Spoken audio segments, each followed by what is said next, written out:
এই দ্বারকা প্রাসাদ মুখে কৃষ্ণ নাম শুনেই প্রহরী আমাকে ছেড়ে দিলে এমন সুন্দর ব্যবহার আমি আগে কোথাও দেখিনি।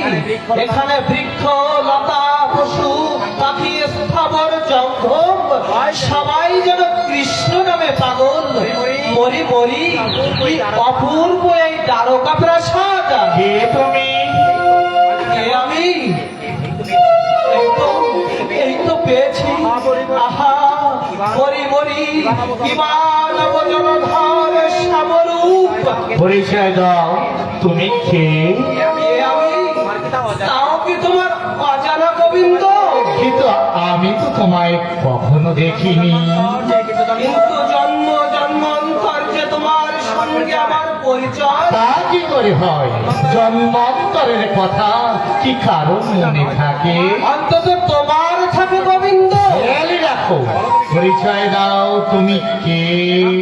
একান্তই যখন আমার মুখ থেকে তুমি নাম শুনিয়ে ছাড়বে না, তবে শোনো দ্বারকাপতি, আমি বিদর্ভের এক দরিদ্র ব্রাহ্মণ। ব্রাহ্মণ এই দ্বারকা প্রাসাদে কি সৌভাগ্য আমার। প্রণাম নিন ব্রাহ্মণ। তুমি আমাকে প্রণাম করছো জগৎপতি? ভালো, তুমি এই হতভাগ্য কন্দর্পের প্রণাম নাও বাসুদেব।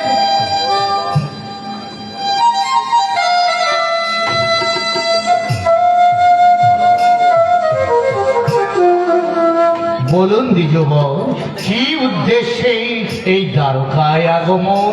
রাজকুমারী রুক্মিণীর এই পত্রখানা নিয়ে এসেছি দ্বারকায়। পত্র? রাজকুমারী রুক্মিণীর পত্র?